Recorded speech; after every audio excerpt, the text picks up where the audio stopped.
Bueno, es un gusto estar acá de nuevo, tener a tanta gente interesada en el mundo editorial, académico y científico. Veo algunas caras conocidas. Ahí Dago, Cecilia Corda, bueno, mucha gente querida y gente del ambiente, así que súper agradecida de que estén acá acompañándonos. Esta es la segunda charla de un ciclo de charlas que pensamos desde el Centro Argentino de Información Científica y Tecnológica, el CAICIT, que depende del CONICET en Argentina. Nuestra misión es un poco asesorar y formar y generar estos espacios de debate y de comunicación y de aprendizaje con nuestras editoras y nuestros editores de Argentina, pero también, bueno, pensamos que podemos serles útil a otras editoras y editores de otros países, así que por eso estas charlas que están abiertas a todo el público interesado, y esta es la segunda charla que tenemos del ciclo. Esta charla va, bueno, el título es Recomendaciones para elaborar una política de inteligencia artificial para revistas científicas y académicas. Nos parece un tema muy interesante. Bueno, en todos lados se está hablando de la IA, en todos los ambientes, en todos los ámbitos, en cómo esto nos está afectando, en cómo esto nos puede llegar a afectar desde diferentes puntos de vista, y bueno, no queríamos dejar de participar de este tema, pero desde un lugar más práctico. O sea, ya sabemos que en muchos congresos, en muchos ambientes más académicos, por ahí se da el debate más teórico de qué es lo que pasa con este tema, de cuáles son las implicancias de la parte más ética, de cómo nos va a afectar como personas, como académicos, como estudiantes, como editores, como autores. Bueno, todo esto se está charlando y están esos espacios, y creo que es algo que está cambiando todo el tiempo. Entonces, bueno, lo que podamos charlar hoy seguramente en unos meses va a cambiar,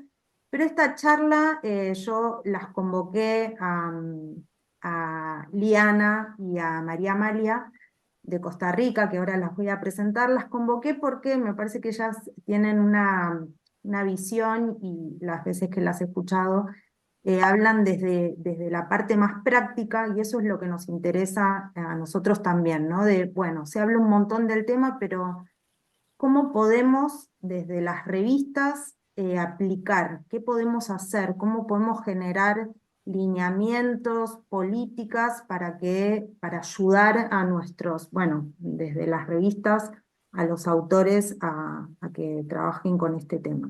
Así que dicho esto, voy a presentar a las ponentes de hoy, que las tenemos por aquí. Liana Penabat Camacho, de la Universidad Nacional de Costa Rica, del Centro de Investigación y Docencia en Educación y de la revista electrónica Educare. Ella es máster en Administración Universitaria de la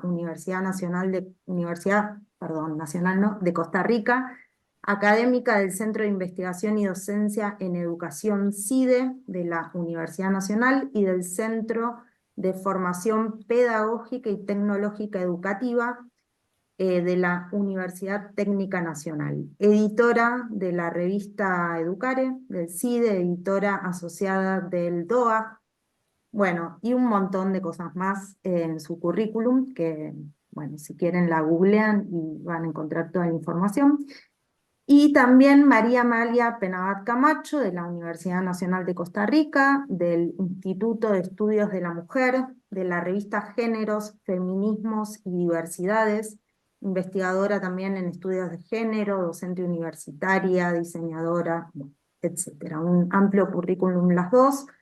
He tenido el placer de conocerlas en el Congreso en España, en el CREX, y ahí se me ocurrió, dije, les voy a invitar a estas charlas, así que bueno, ellas aceptaron muy amablemente, así que acá las tenemos. Si quieren, bueno, como les dije, las preguntas las pueden dejar por el chat, y si no, esperamos al final de la exposición para que abran sus micrófonos y les pregunten directamente. Otra cosa importante, vamos a compartir en un ratito un formulario para las personas que quieran obtener un certificado de la charla, un link a donde pueden entrar, dejan los datos básicos, nombre, apellido, institución, y les podemos hacer un certificado. Así que eso en algún momento, ahora en 10-15 minutos, lo vamos a compartir por el chat. Bueno, espero que no me olvido de nada más. Si quieren, si van a usar una presentación y quieren compartir, Sí, vamos a ponerla justo en este momento y voy a ponerla en modo presentación. Listo. perfecto, espectacular. Muy bien.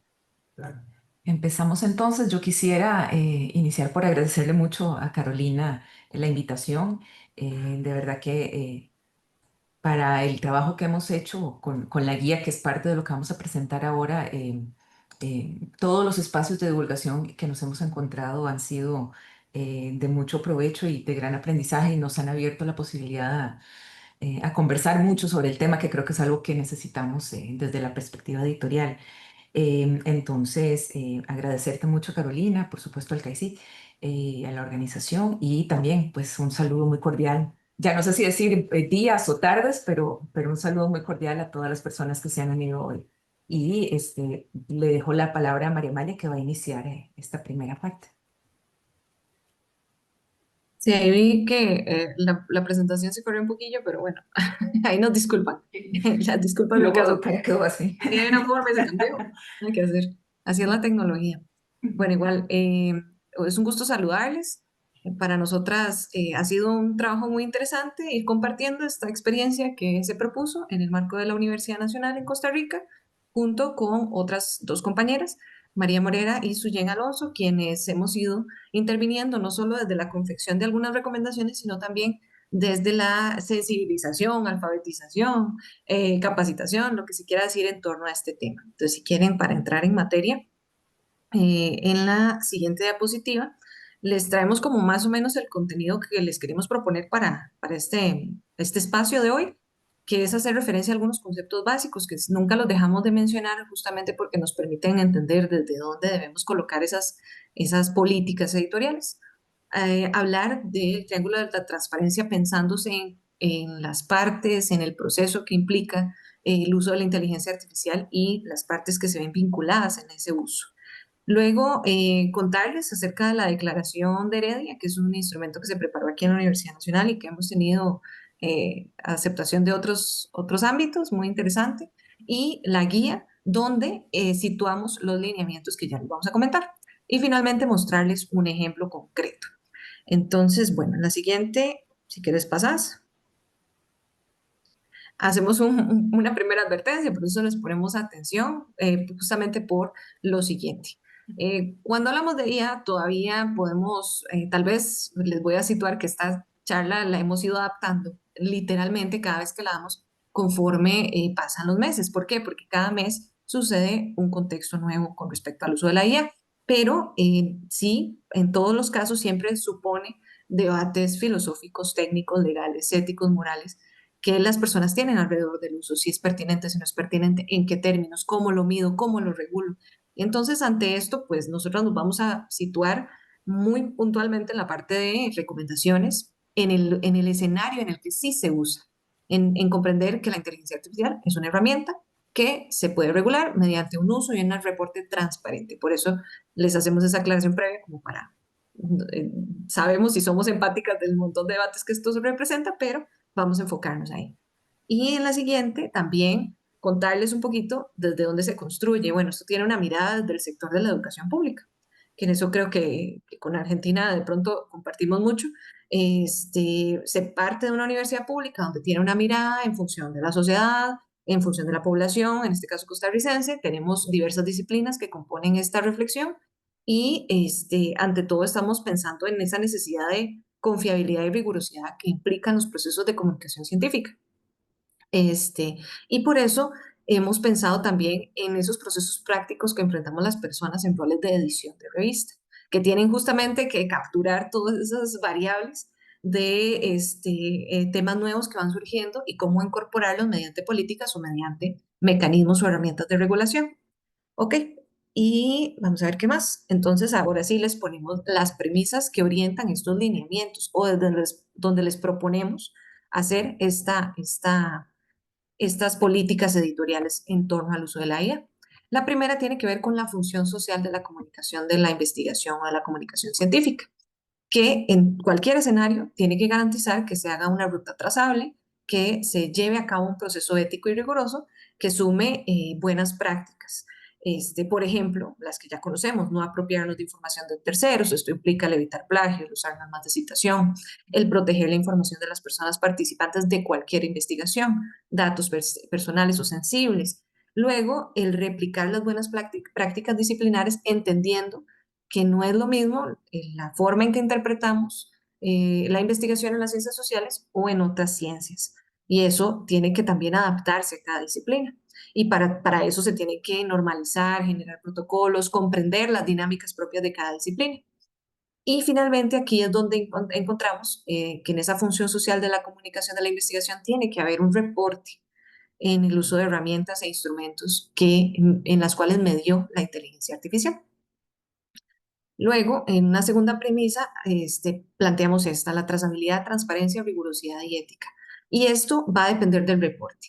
Esto es también, inclusive, si lo han escuchado en la lógica de la ciencia abierta. ¿Por qué? Porque buscamos mayor transparencia, mayor uso de la información, que se pueda entender de dónde vienen los datos, cómo se construyeron los datos, cuál fue el uso ético que se les dio. Entonces, en ese mismo sentido viene la inteligencia artificial y parece que coincide con estas premisas. Son aspectos propios del proceso de investigación, como les decía, guardan coherencia con la ciencia abierta y también con una visión latinoamericana que es distinta, que apela más al acceso abierto a los contenidos y en ese sentido orientan, podría decirse, a un uso de la inteligencia artificial en la comunicación científica o en la publicación científica.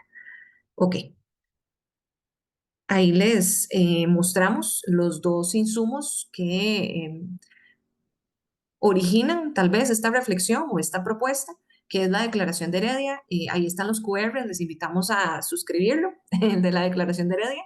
Es un instrumento donde hacemos premisas generales que deberían considerar las revistas que tienen que lidiar con el tema de la inteligencia artificial.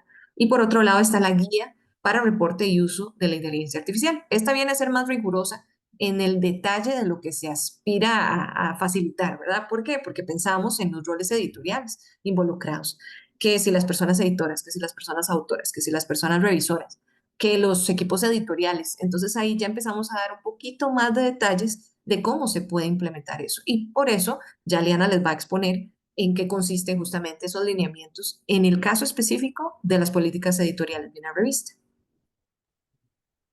Muy bien. Entonces, un poco en este contexto que nos da María Amalia, yo nada más voy a hacer una advertencia. Hay mucho que contar y mucho que decir y el tiempo es poco. Entonces, voy a tratar de avanzar rápidamente por algunas diapositivas, solamente para dejar una base de lo que debemos comprender o en qué contexto vamos a ir trabajando los elementos de la recomendación.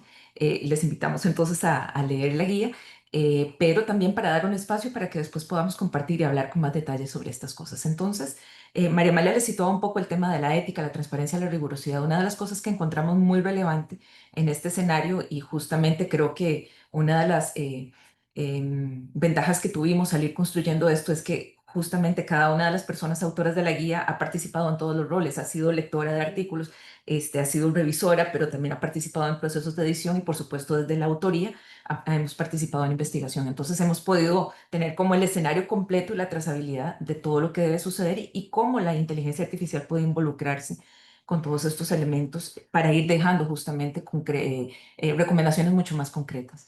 Entonces, un poco recordar que partimos de la lógica de esta interacción, donde tenemos a las personas editoras como mediadoras inevitables del proceso de generación de comunicación del conocimiento mediante artículos científicos. Tenemos a las personas que toman el rol de revisoras y, por supuesto, sin estas personas no podríamos hacer nada sin las personas autores. Lo más relevante de esta relación, que históricamente, pues allí está es cómo impactamos desde la lógica del uso de inteligencia artificial a las personas lectoras. Y lo que encontramos es que estamos en una etapa del proceso donde la confiabilidad es sumamente relevante. Entonces, desde el rol editorial, probablemente tenemos que procurar que cualquier elemento o proceso o efecto que haya del uso de inteligencia artificial en cualquiera de los roles, el editorial, el de arbitraje o el de autoría, esté muy claramente descrito para que justamente la aparición de esta herramienta en el escenario de investigación vaya quedando muy bien documentada y por tanto sume a la confiabilidad de los procesos de investigación, que no justamente por involucrarla empiece a haber dudas sobre qué tan bien hecha o no fue la investigación, qué tan rigurosa o qué tan ética fue. Entonces, en esta lógica de este triángulo de funciones o de tareas relacionadas con la comunicación de conocimiento, pues el impacto que podamos hacer desde la confiabilidad en este momento es estratégico.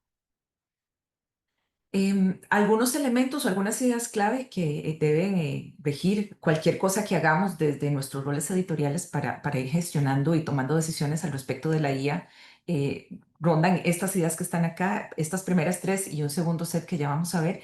Lo primero es situar muy bien la autoría. Una de las cosas que hemos dilucidado hasta dónde va el proceso de comunicación en este momento es que el rol de autoría solo le ejerce un ser humano.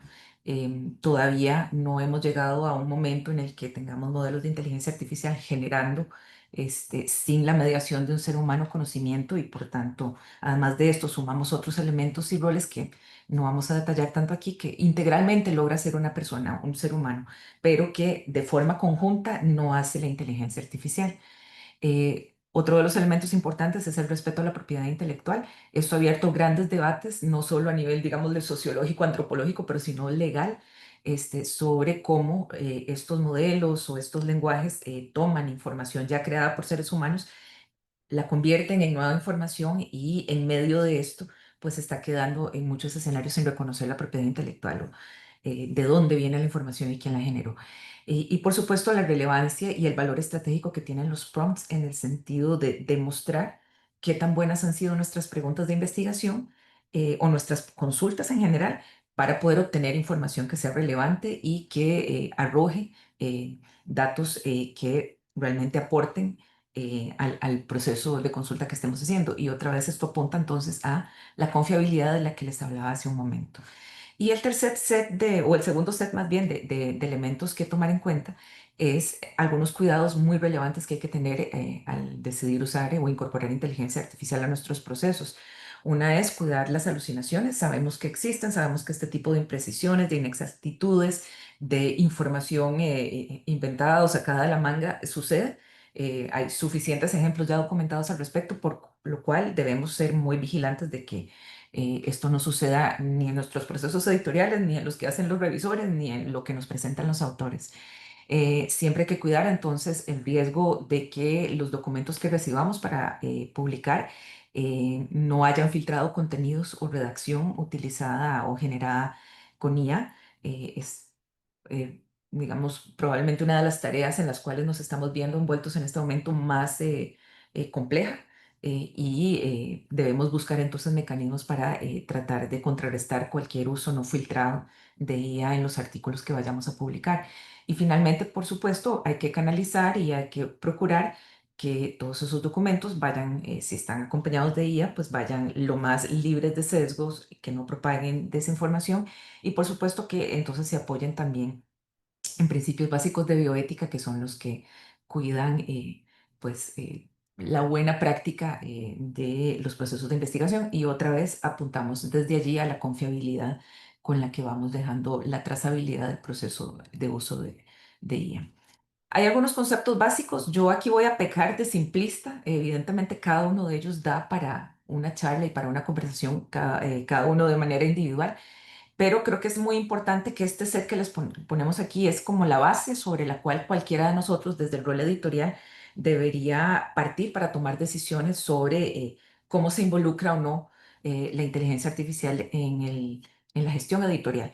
Entonces, lo primero es tener una definición de inteligencia artificial, la generativa en particular, porque esa es la que está, como lo dice allí la definición, asociada a las tareas que típicamente hacemos los seres humanos, que en este momento están siendo acompañadas, en algunos casos sustituidas por IA. Y recordar que esto lo que hace es tomar es desde comportamientos frecuentes, desde probabilidades, utilizando algoritmos y estadística. Desde allí es de donde parten las respuestas. Es decir, allí atrás no hay otra persona diciéndole a la inteligencia artificial cómo respondernos. No hay ninguna persona solidarizándose ni sumándose a nuestras causas de investigación porque las piensa muy importantes. Simplemente hay una frecuencia de ordenamiento de palabras que es con lo que nos dan respuesta. Entonces, tener claro digamos, la dinámica de la inteligencia artificial generativa, retomar quién es persona autora o cómo se define la autoría. Anecdóticamente siempre contamos que cuando teníamos que tomar esta decisión desde nuestro contexto costarricense, una de las cosas que nos sucedió fue que fácilmente dijimos, vamos a ir a nuestra ley de derechos de autor y a partir de la definición de autor que hay allí, empezamos a montar la lógica de la guía y pues, de nuestras políticas en las revistas. Y curiosamente lo que encontramos es que no había definición de qué es un autor en esta ley que define muchas cosas, pero justamente protege los derechos de autor sin definir qué es autor. Entonces nos tocó construir una definición a partir de muchas otras fuentes para poder decir qué es autor y qué no es autor. Les decía entonces que lo que encontramos es que las personas autoras de manera integral pueden cumplir con una serie de roles y de tareas y asumir responsabilidades que de manera integral no puede hacer la inteligencia artificial. Es decir, podemos pedirle que escriba como un autor, lo puede hacer, pero no podemos pedirle que tome la responsabilidad legal por las decisiones de investigación que hicimos. Entonces, es un ejemplo de por qué no hay integralidad en el rol que podríamos sugerir que tome la IA. Otro elemento relevante son los prompts, entendidos como las preguntas, los enunciados, las instrucciones, el set de palabras que le damos o de operadores booleanos que digamos, ponemos a interactuar. Y podemos encontrarla planteada desde muchas formas. Puede ser preguntas, puede ser una estructura muchísimo más elaborada de instrucciones en busca de información específica. Y entonces, otra vez, este es un elemento muy relevante para garantizar o para ofrecer confiabilidad sobre qué estamos preguntando para obtener respuestas de naturaleza en la que recibamos X sobre estas preguntas que hemos hecho o esas instrucciones que hemos dado. La guía clasifica los prompts en tres grandes, digamos, segmentos. Uno es el inicial, que es, pongámosle así, una pregunta generadora a partir de la cual obtenemos una primera respuesta y esto lo combinamos con prompts secundarios que pueden ser de muy diversa índole. Podemos pedir una definición más precisa, podemos pedir una ampliación sobre el tema, podemos reorientar la pregunta y entonces a partir de eso, dentro de los roles secundarios en la guía establecemos cuatro grandes acciones que se pueden hacer, pero justamente lo que hacen es volver a la pregunta inicial o digamos, a la respuesta o al producto obtenido desde esa primera pregunta para mejorar o ampliar sobre algún dato obtenido allí. Y finalmente le sumamos los prompts complementarios que los entendemos como aquellos que aplicamos a un producto donde consideramos que la respuesta obtenida nos satisface y que ya no podemos o no necesitamos preguntar o indagar más sobre esta pregunta. Y entonces aplicamos un prompt complementario para mejorar un aspecto de redacción, para pedir la sistematización en datos para una presentación de PowerPoint, para pedir una traducción. Entonces, trabajamos sobre un producto ya terminado. Y también reconocemos dos grandes formatos para los prompts. Uno es estructurado, donde yo voy poniendo temas y voy colocando qué quiero o qué enfoque quiero que me dé sobre esos temas, cuál es el tono que quiero que se use desde la perspectiva de qué tipo de rol queremos dar la respuesta, para qué tipo de persona, usuario, público meta estaría dirigido la respuesta que demos para que se regule la forma en la que está escrita la respuesta. Eso sería desde la perspectiva estructural. Narrativa sería pues una redacción más típica de lo que haríamos construyendo oraciones o párrafos. Y cualquiera de las dos puede ser asumida por los diferentes modelos o aplicaciones que escojamos. Con estos tres elementos tenemos un mejor posicionamiento para abordar el siguiente set de cuatro conceptos que son muy relevantes, que son otra vez la propiedad intelectual, la obra derivada y en la interacción que pueda suceder con ellos, cómo trabajamos desde el uso justo y el uso transformador. Aquí otra vez pecando muy simplista, bueno, propiedad intelectual es la que reconoce nuestros derechos como creadores de una obra. La obra derivada un poco alude a cualquier transformación que pueda haber sobre una obra original, traducciones, obras de teatro, canciones, sobre un producto ya construido. Y el uso justo y el uso transformador son las acciones que nos llevan a reconocer, por un lado, la autoría, que están directamente relacionadas con la propiedad intelectual, y el uso transformador, en este caso, con la derivación de obra. Entonces, aquí es donde típicamente, históricamente recurrimos a una norma de citación si vamos a hacer un reconocimiento de la propiedad intelectual o de los derechos de autor al citar el texto de alguien más.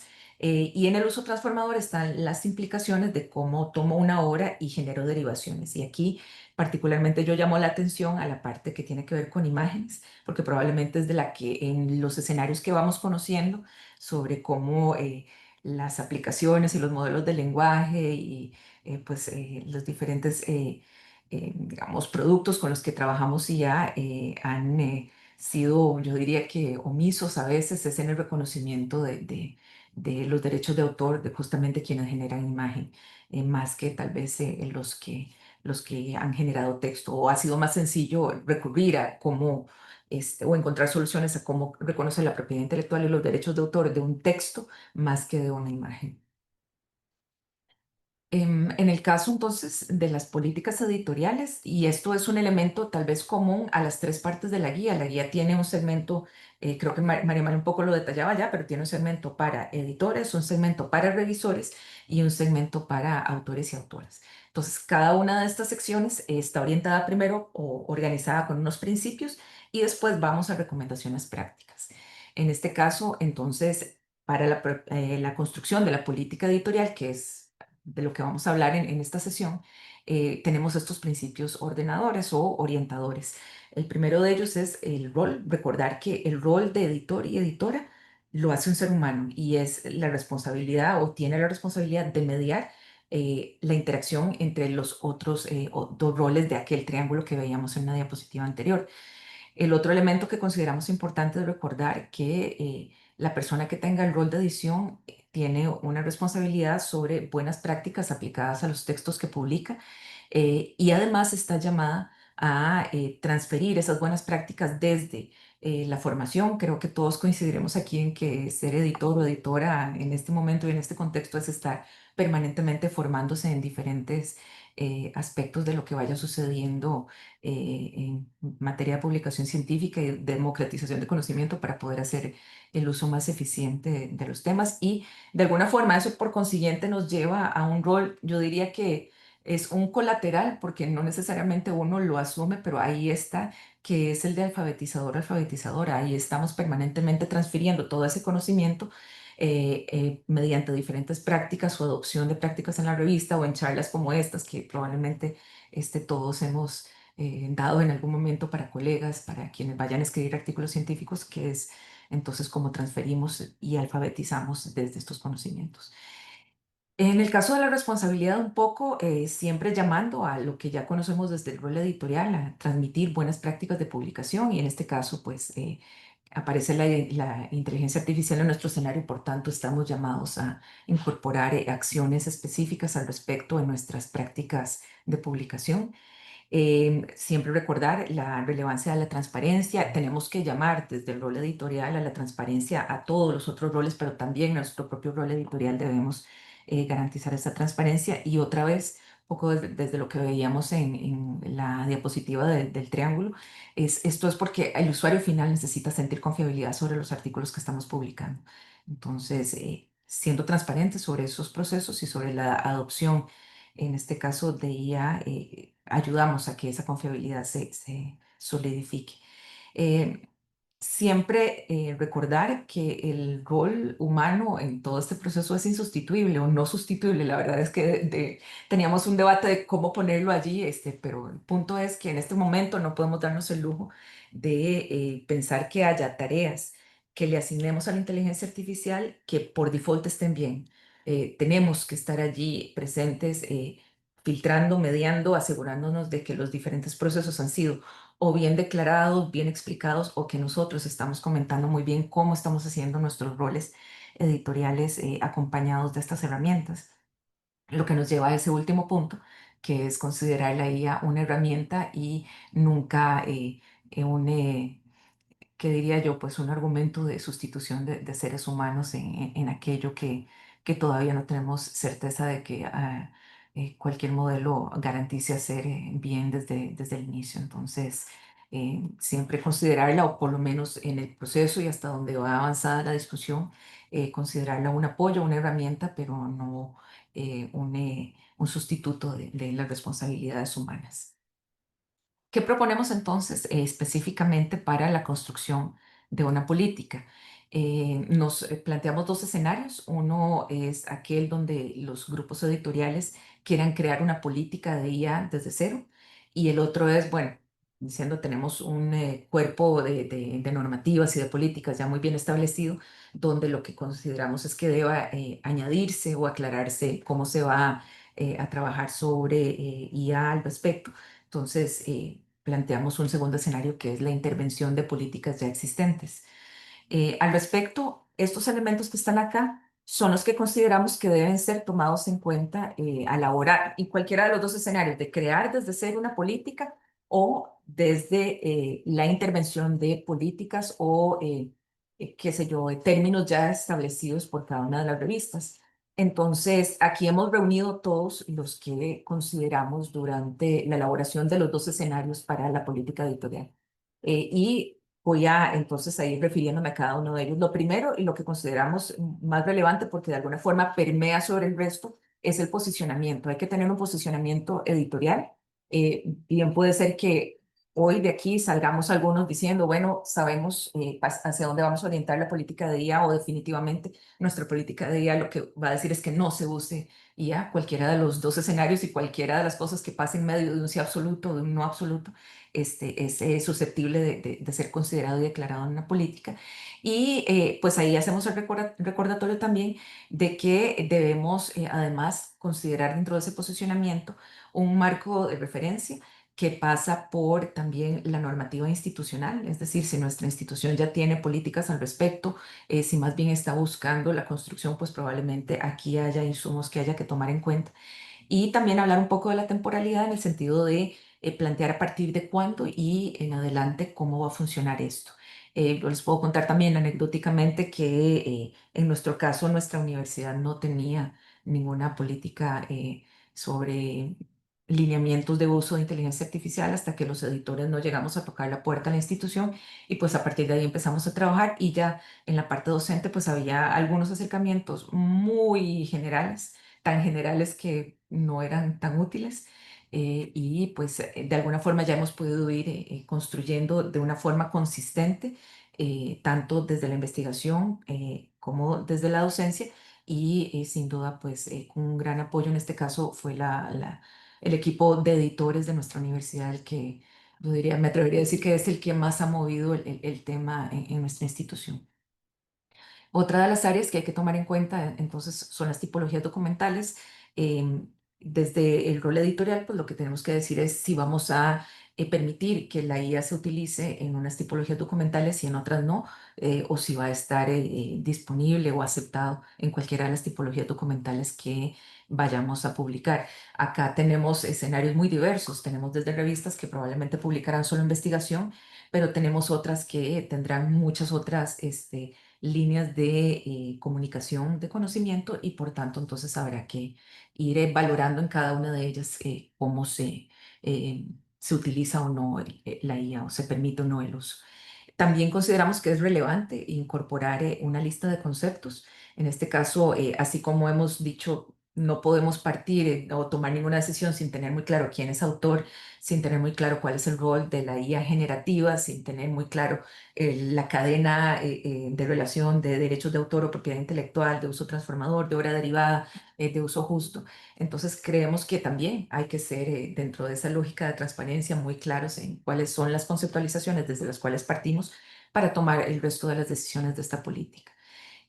También habría que hacer alusión a los públicos meta, por un lado, a quienes va dirigida nuestra política, pero también identificando quiénes son los potenciales beneficiarios finales de la aplicación de los términos que vayamos a incluir en política que vayamos a construir. Desde la lógica de la norma de citación, creemos que es importante dejar muy claro cómo esperamos desde los roles editoriales que los usos de IA en los documentos o en los artículos que nos vayan a entregar esté identificada. Tal vez de forma muy breve, en la guía, cuando toca la parte del rol de autoría, identificamos como tres grandes niveles, al menos uno donde los usos son muy generales, que se parecen a la definición que les daba de los prompts complementarios, por tanto no necesitamos más que una declaración muy sencilla, y a partir de ello vamos subiendo o escalando el nivel de detalle o de involucramiento de IA, que implicaría entonces más menciones y más detalle en la manera en la que explicamos cómo se ha involucrado la IA en nuestro proceso de investigación. Todo eso debería quedar planteado desde la citación de las aplicaciones, desde los algoritmos usados, desde los lenguajes utilizados. Entonces, habría que considerar también una guía muy clara de qué esperamos como editores que los autores, digamos, declaren al respecto desde una norma de citación. En el caso del arbitraje, tal vez lo primero que habría que establecer es si lo vamos a permitir o no. Me refiero a que nuestros revisores y revisoras utilicen IA para arbitrar los artículos. Em, y aquí, pues la discusión está totalmente abierta. Yo partiría, y creo que eso es una posición personal, pero me atrevería a pensar que mis coautoras coinciden conmigo, es muy ingenuo pensar que la gente no está usando IA en cualquier rol de trabajo, más allá de la escritura científica que se esté usando ahora. Por tanto, em, otra vez desde la lógica de la confiabilidad sería muy importante que conozcamos muy bien qué están haciendo con inteligencia artificial. El rol de arbitraje me parece particularmente delicado, por tanto, es muy importante saber que los usos que se estén dando sean correctos. Y también aquí me engancho de una frase que hemos usado mucho en diferentes escenarios, y es que en este escenario entre saber y no saber es mejor saber, y si nos van a contar, cuéntenme con todo el detalle, porque yo como editora, desde el rol de editora, necesito garantizar otra vez la famosa confiabilidad de que mis artículos publicados han garantizado las mejores prácticas posibles, conocidas, que no sea otra vez posible implementar. Y eso pasa por conocer qué están haciendo nuestros árbitros con inteligencia artificial. En el caso de los instrumentos de evaluación, también es importante visibilizar rubros o criterios que apunten a el escenario donde un revisor tenga que valorar el uso de inteligencia artificial reportada por un autor en su proceso de investigación.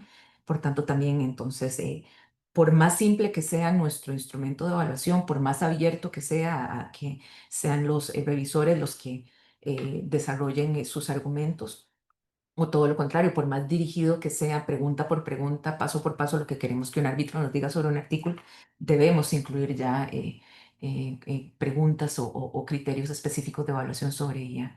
Em, en el caso de las instrucciones a las personas autoras, pues de forma, yo diría que como un espejo, si lo hemos incluido en nuestros criterios de evaluación, pues también deberíamos pedirle a los autores y autoras que declaren en alguna de estos rangos, desde una declaración muy específica, muy detallada, o una más general, dependiendo del uso que se haya dado, el uso de IA. Creo que también, por experiencia, en mi revista les puedo decir que pedirle a las personas autoras que declaren desde el inicio si han usado o no IA en sus procesos de escritura o de investigación, permite decantar o tomar decisiones con muchísima más claridad. Si de pronto nos aparece un reporte de escritura asistida con IA, por ejemplo, en Turnitin, y podemos contrastar si los autores han declarado o no el uso de ese tipo de ayudas. Em, Específicamente en nuestras tareas editoriales, si estamos utilizándolas ya de manera específica, también deberíamos poderlo explicar. Otra vez, aquí desde la lógica de ese famoso triángulo de transparencia, un editor debería poderle decir a sus otras dos contrapartes si está usando IA en alguna parte del proceso. El revisor debería dejarle muy claro a los editores si está utilizando IA para hacer revisión. Los autores deberían saberlo. Y a la vez, si el proceso de investigación que ha llevado un artículo trae inteligencia artificial incorporada, los editores y los revisores tienen que saberlo también. Y por, digamos, extensión, esto debería saberlo también una persona lectora. Y finalmente, en el caso de los alcances éticos, permítanme aquí minimizar las ventanitas porque me tapa una parte de la diapositiva. En el caso de los alcances éticos, creo que tal vez es donde, desde la lógica de esta confiabilidad que tanto les he mencionado, hay mucho que decir. Lo primero es que la política, otra vez, defina muy bien cómo se considera, por qué se decanta que las personas son autoras y la IA no lo es. Siempre procurar que lo que vayamos a proponer en esta política esté orientado al respeto de la propiedad intelectual y los derechos de autor, que se procure no solo llamar a que esto pase, pero también que desde lo que hagamos no pase, el cuidado de que no se minimicen o se mitiguen los sesgos, de que no estemos convirtiéndonos en propagadores de desinformación.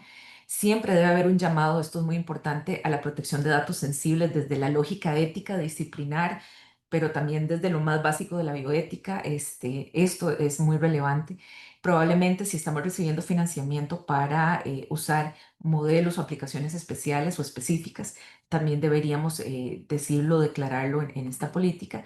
Em, Podemos plantear el alcance de la obra derivada y del uso transformador, otra vez subrayando mucho la dinámica con las imágenes y recordar o hacer un llamado siempre a la responsabilidad que tiene cada una de las partes que se involucran en el proceso de comunicación del conocimiento.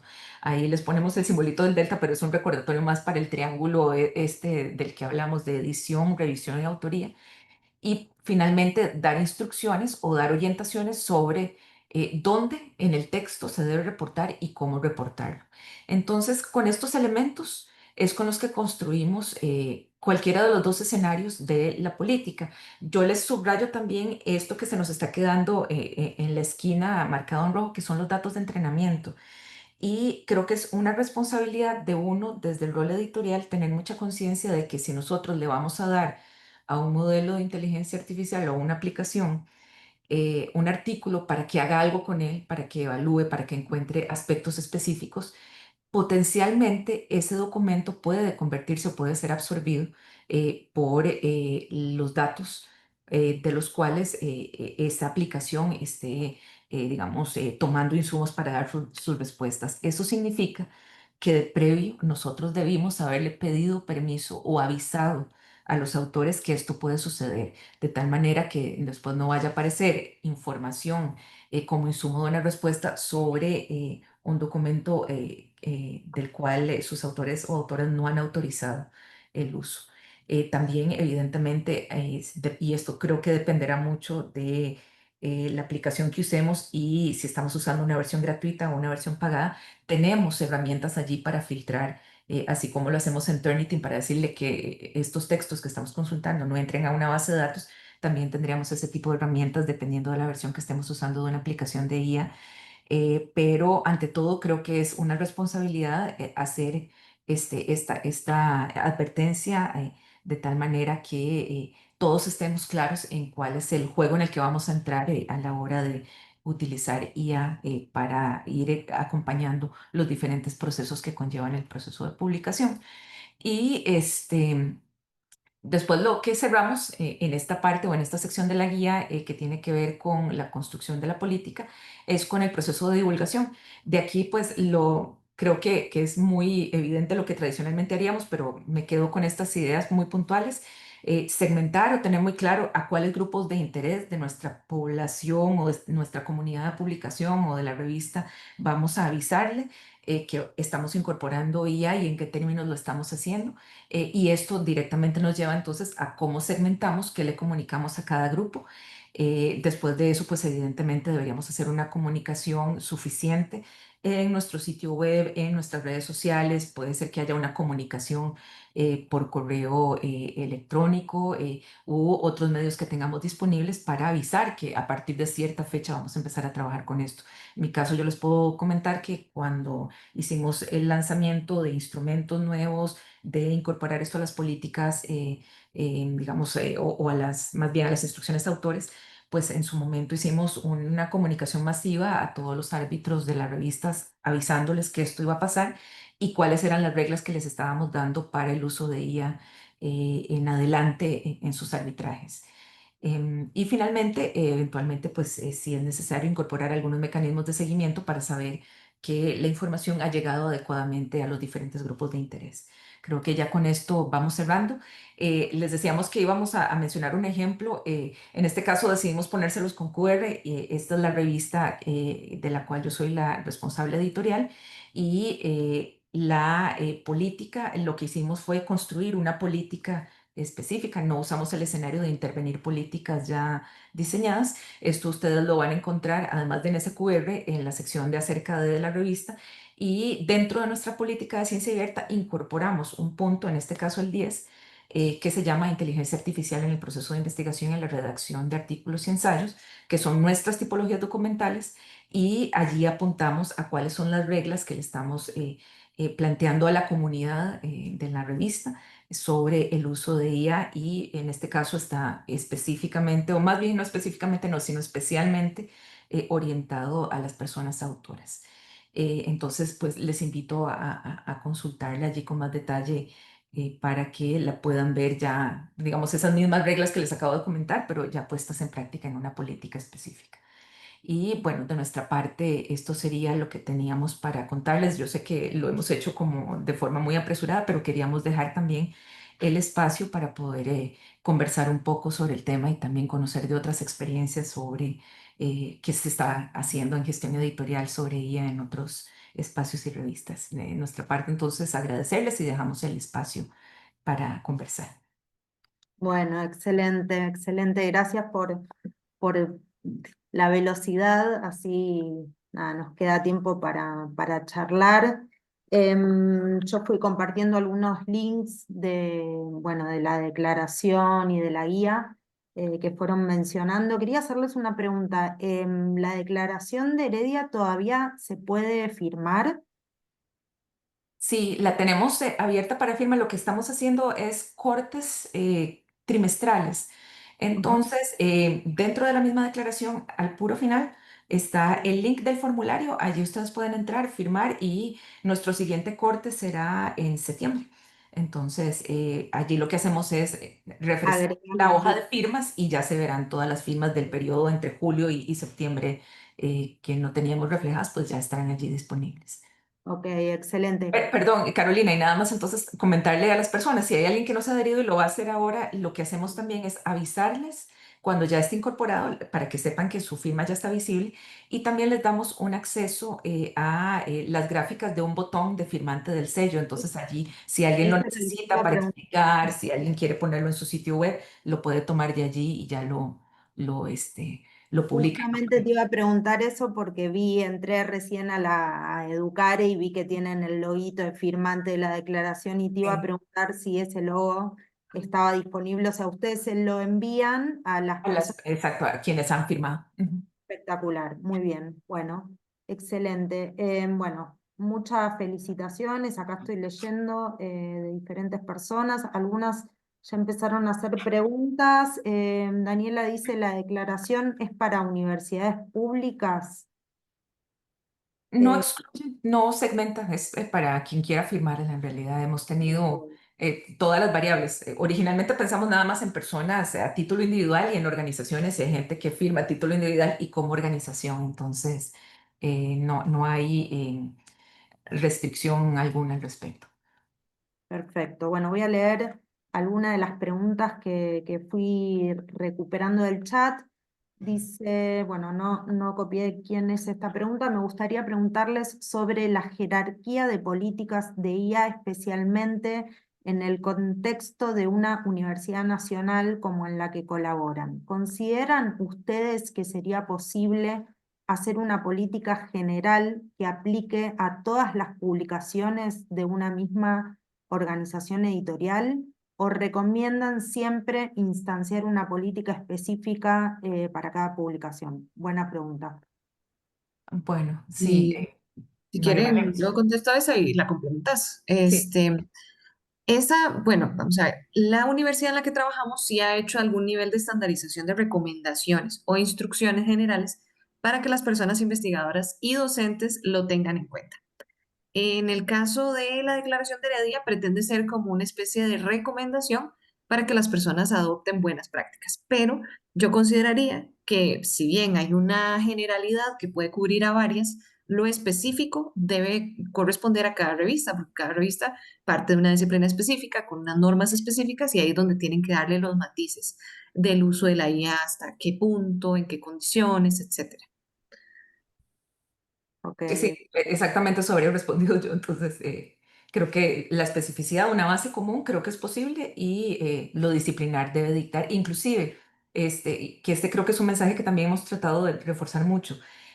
Hoy estamos hablando en un escenario latinoamericano. Tenemos muchos elementos en común, pero después tenemos que ir a nuestra realidad nacional, después tenemos que ir a nuestra realidad universitaria, después tenemos que ir a nuestra realidad de revista. Y esto pasa por desde variables políticas, variables económicas, nuestra realidad inclusive de tiempo disponible como personas editoras. Entonces, yo creo que es una de esas razones donde la delimitación adquiere un sentido específico y es necesaria para que cada quien pueda ajustar esta realidad a su trabajo diario. perfecto. Bueno, por acá piden que compartan nuevamente el QR si lo quieren poner ahí mientras yo sigo leyendo otras preguntas. Andrea Karina Sergi dice, en mi caso la revista es del ámbito de la salud y seguimos los criterios del Código de Ética del International Committee of Medical Journal Editors, del IS. Y bueno, no sé cuál es la pregunta, si es una pregunta o si es un comentario Yo específico. añadiría tal vez allí que nosotros tomamos como base algunas buenas prácticas de esta instancia. También trabajamos con, voy a decir las siglas porque se me olvida qué significan WAME, que también Sí. es de editores Del ámbito de medicina.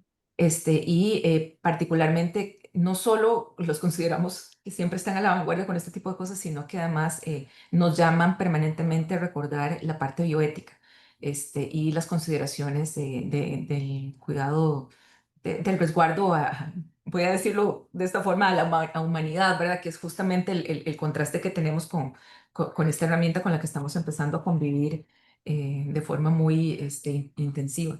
Entonces, tomamos como Sí. referencia mucho de lo que allí se proponía.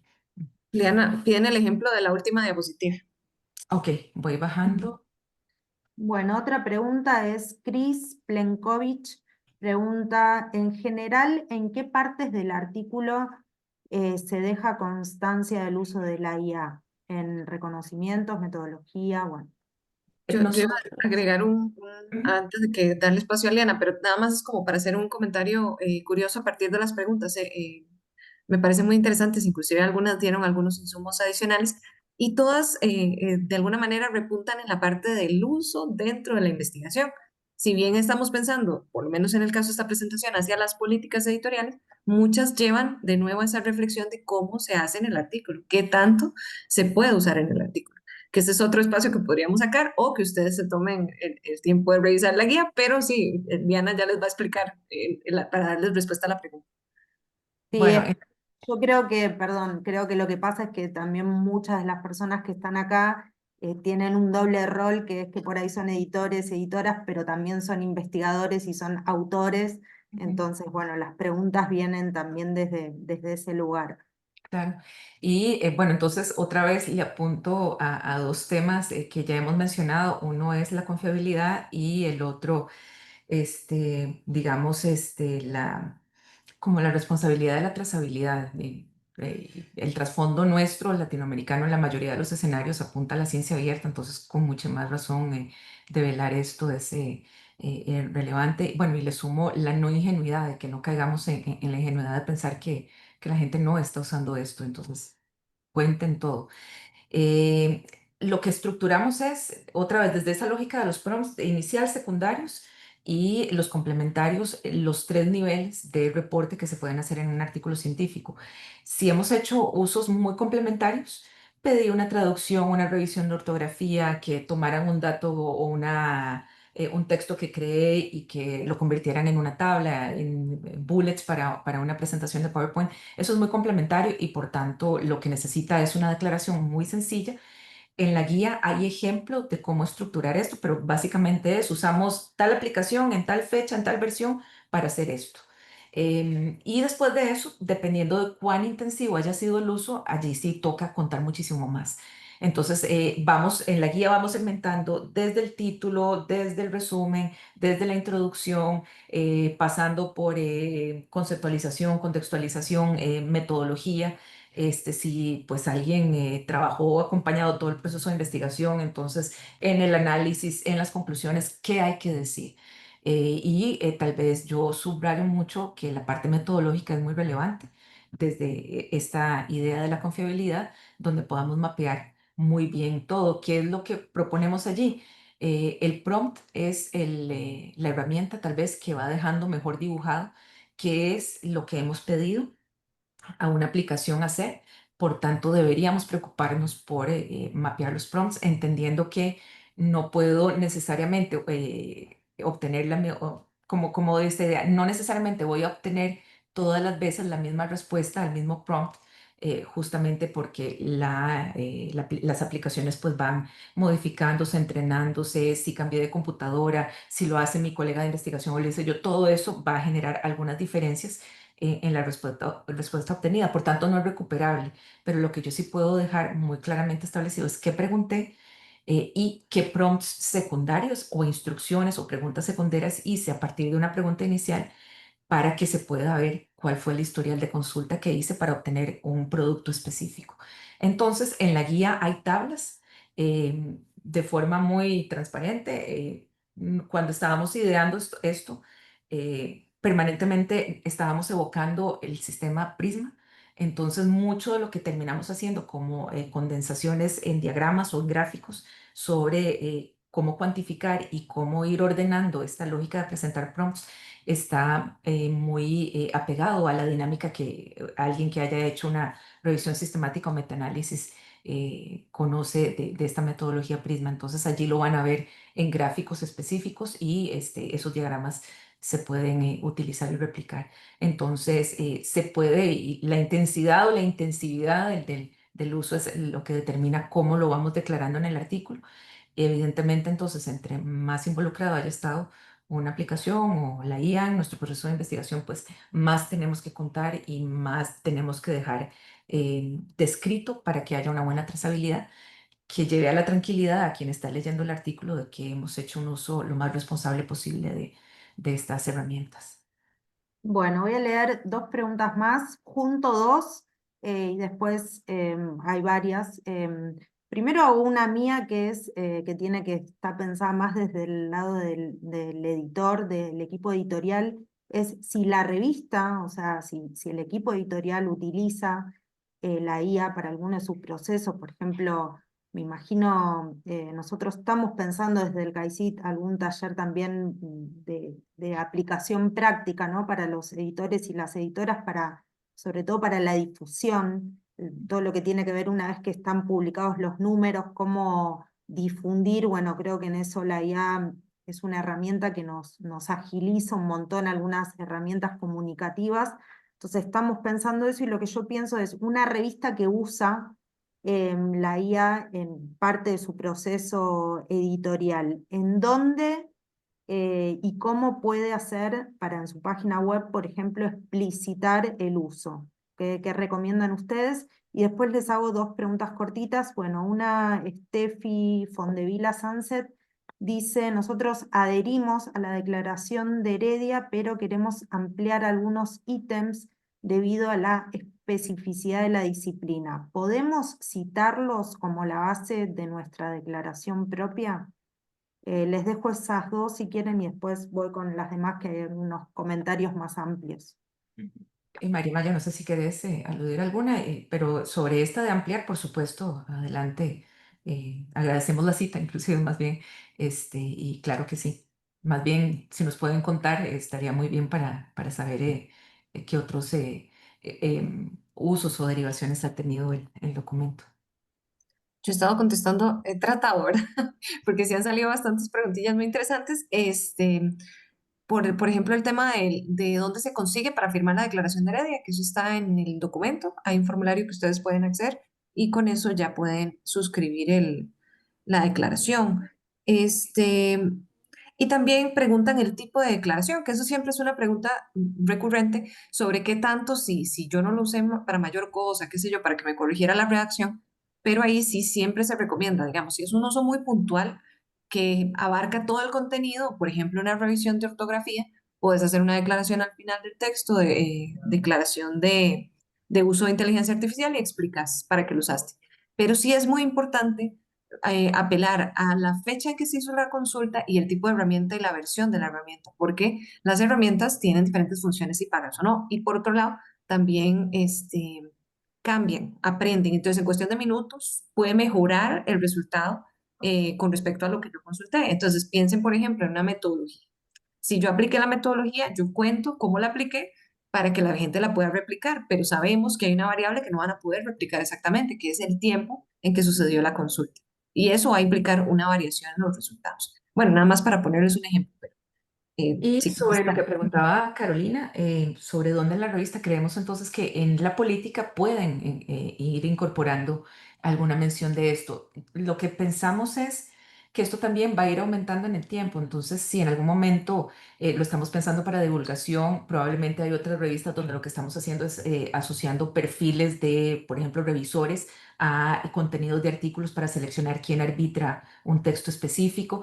Tenemos colegas, por ejemplo, en Colombia que están trabajando sobre la marcación XML para todos los que estamos en el cielo, para que sea de manera automática. Entonces, vean que hay una variabilidad enorme y una diversidad enorme de los usos que podemos ir dando. Yo les puedo contar, por ejemplo, también que el podcast que tiene ya no me acuerdo si es la guía o la declaración, las dos tienen podcast, está hecho con IA. Las voces, a pesar de que suenan absolutamente humanas, son generadas por IA. Entonces, son puntos específicos donde si hay productos particulares podemos aludirlo ahí o señalarlo de forma muy clara allí con todos los parámetros que Marimale les acaba de compartir, pero si es algo de forma más extensiva y que se va a usar de manera general, como el ejemplo que nos daba Carolina de difundir contenidos digamos, las características de una revista, pues probablemente la política sea el lugar donde de forma pues reunida o integrada todo en un mismo punto podamos ir describiendo todo este tipo de acciones. Perfecto. Bueno, voy a leer algunos comentarios ahí. Gustavo Gómez Rodríguez de acá, Argentina, de Villa María. Bueno, buena presentación y buen trabajo. Dice, la sensación que me queda con todas las políticas sobre IA que estoy viendo es que generan discriminación.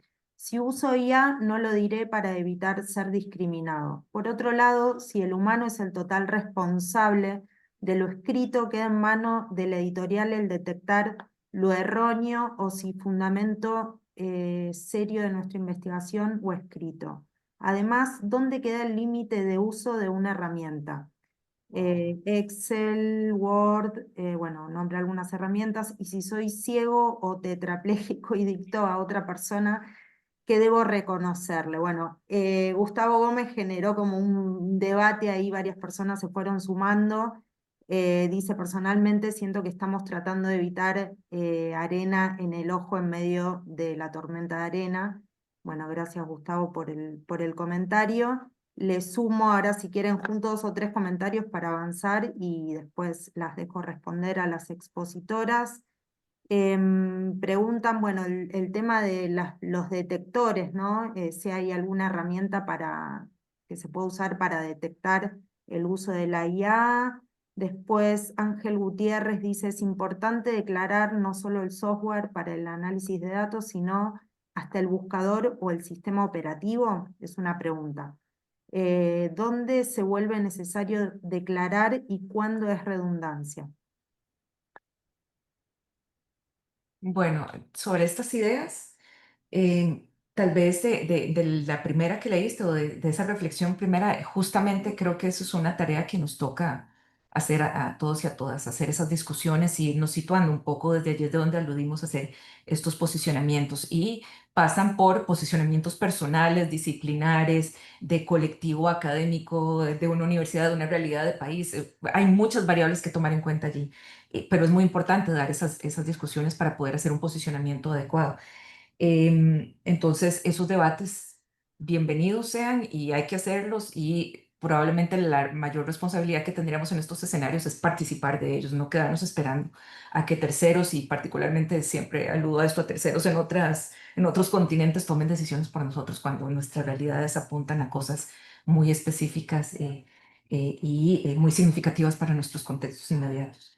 En ese sentido, pues estas propuestas un poco lo que apuntan es a que no caigamos en el ocultamiento, y que mostremos toda la información en aras de la transparencia a la que nos llama y la trazabilidad a la que nos llama la ciencia abierta y de generar confiabilidad para las personas que leen y que después van a utilizar los textos que pues nosotros como editores publicamos, pero de esos autores que estamos publicando.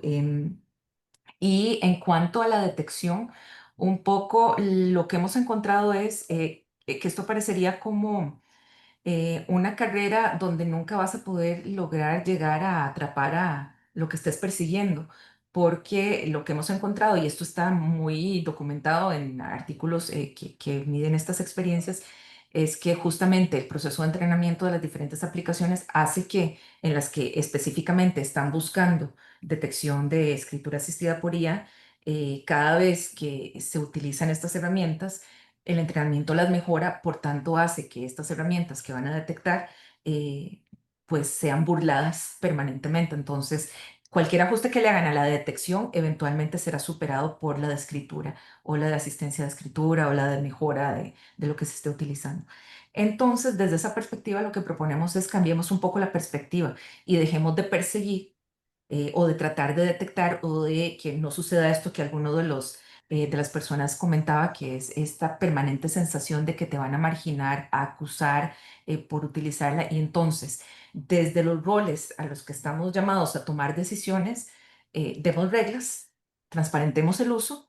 Y desde allí entonces, sí podemos decir, bueno, con reglas dadas, no cumpliste las reglas, pues es más fácil tomar una decisión sobre publicar o no publicar. Esto en el caso específico de de un editor o editora. Pero esto funciona, por ejemplo, con un TFG y con un equipo de tutoría o un tribunal examinador que tenga que tomar la decisión sobre si aprobar o no un trabajo final de graduación con asistencia de IA en la investigación o en la escritura. Hay muchos escenarios académicos donde esto puede pasar. Entonces, si nosotros dejamos de perseguir y acusar y damos reglas claras sobre el uso, creo que se levanta un poco ese peso de que nos acusen de ser perezosos, vagos, irresponsables, poco éticos, marginados porque tomamos una decisión de incorporar alguna tecnología o alguna herramienta más.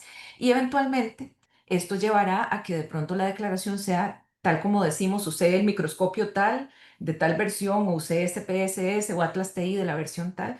Probablemente llegaremos a ese momento donde nada más tengamos que decir usé ChatGPT o usé Perplexity, usé tal en la versión tal.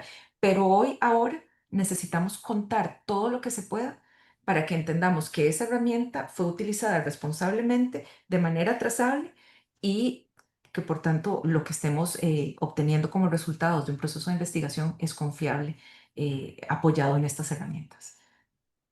Y yo Excelente. veo hace rato una manita levantada allí Sí, sí. por si acaso. Pedro, sí. Pedro, si querés desmutearte y preguntar. Hola, ¿qué tal? ¿Cómo están?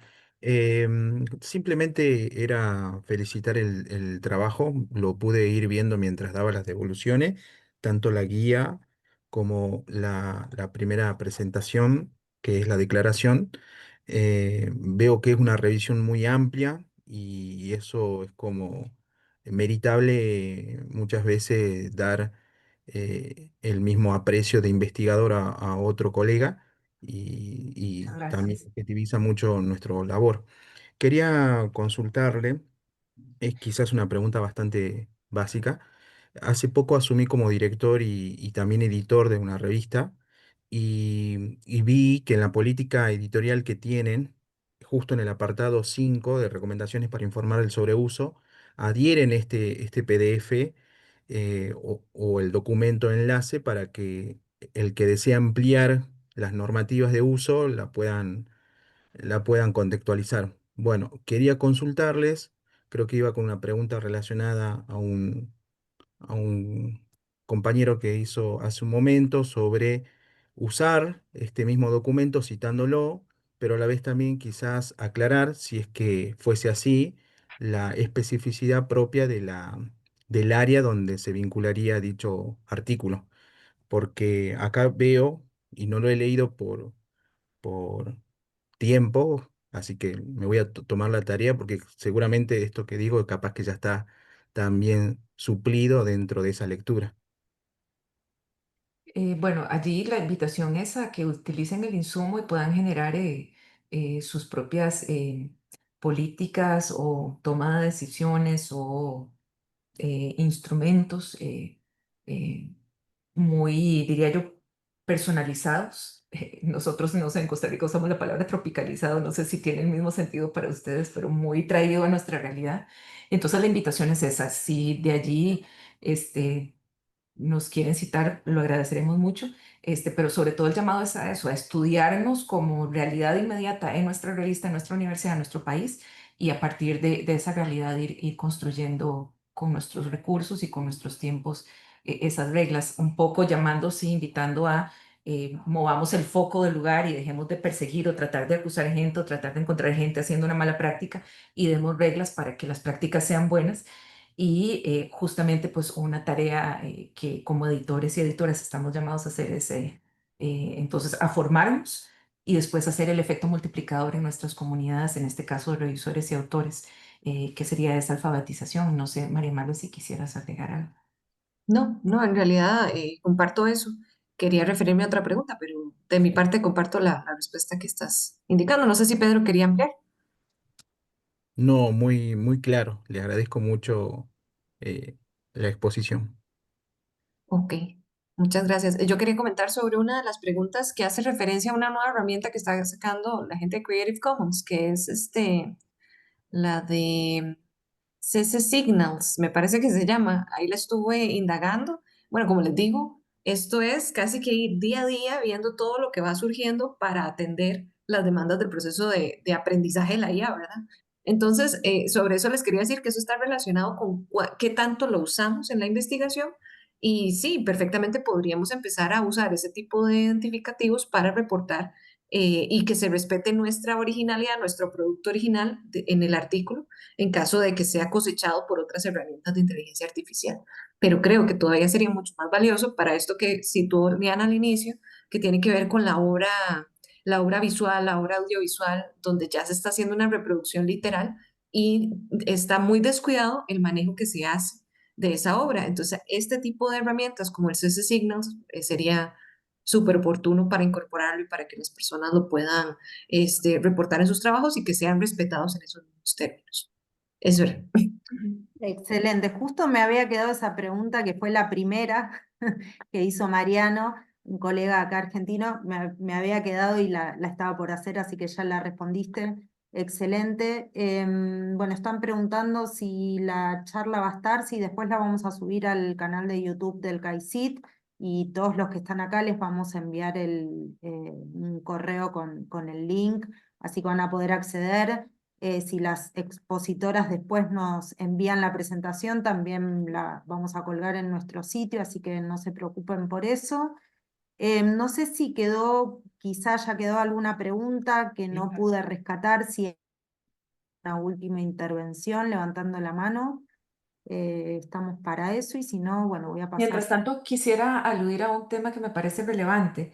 En algunas ocasiones, en mi interacción con algunos autores que les ha correspondido hacer declaración de IA, he encontrado alguna observación, me la han hecho en dos o tres casos, donde me dicen, miren, es que las reglas de tal dicen que si yo uso la inteligencia artificial de esta forma, no tengo que reportar nada.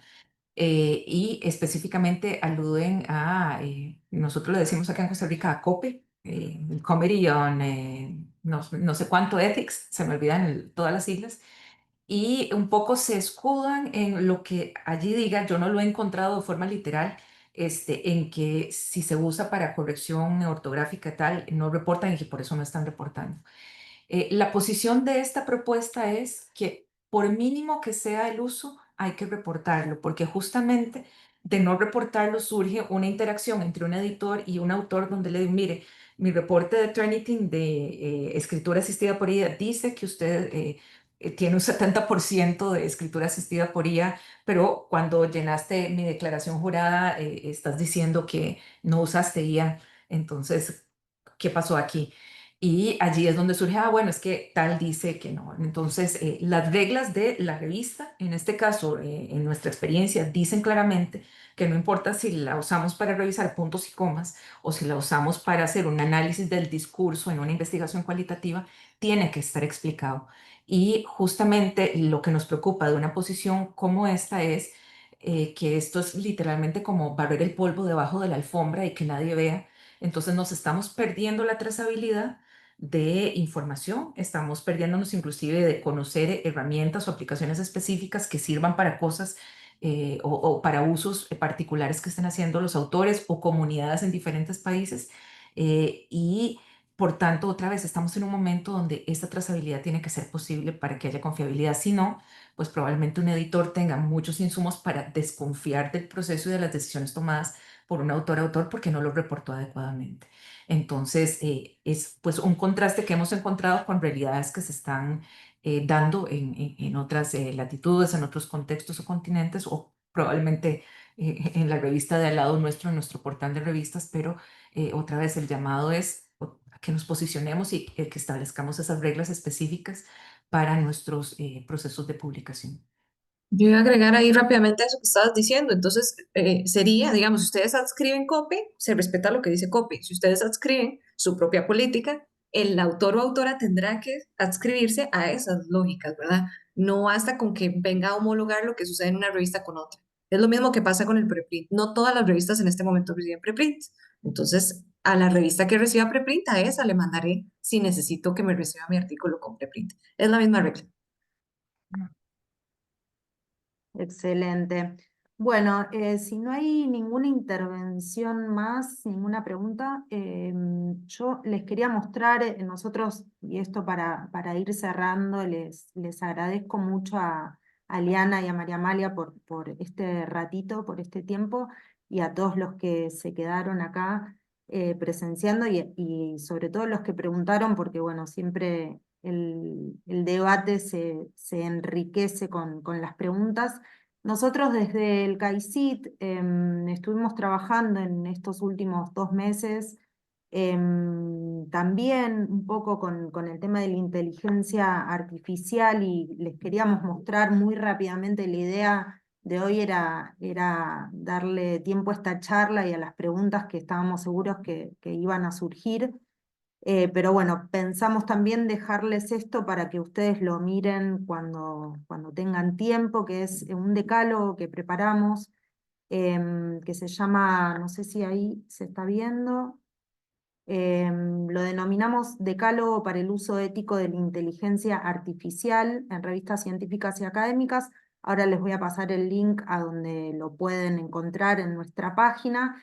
Y un poco lo hicimos justamente para seguir aportando ideas y para seguir aportando un marco de referencia, sobre todo para los equipos editoriales que, bueno, están preocupados y nos llegan preguntas y consultas y quieren saber cómo aplicar, dónde poner, si usar, no usar. Bueno, esto sigue sumando a todo este debate.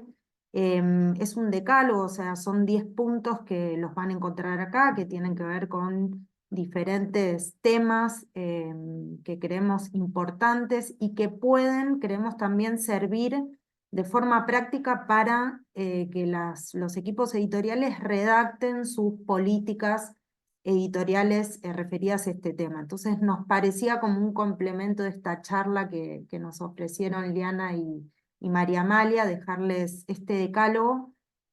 Habla sobre diferentes temas, sobre la ética, también la transparencia, bueno, la documentación, las citas, la verificación, un montón de las cosas que ya nos comentaron en la charla las expositoras, pero bueno, en este caso está hecho en forma de decálogo, así que les voy a compartir el link para que ustedes lo miren con más tranquilidad. Y bueno, agradecerles mucho su participación.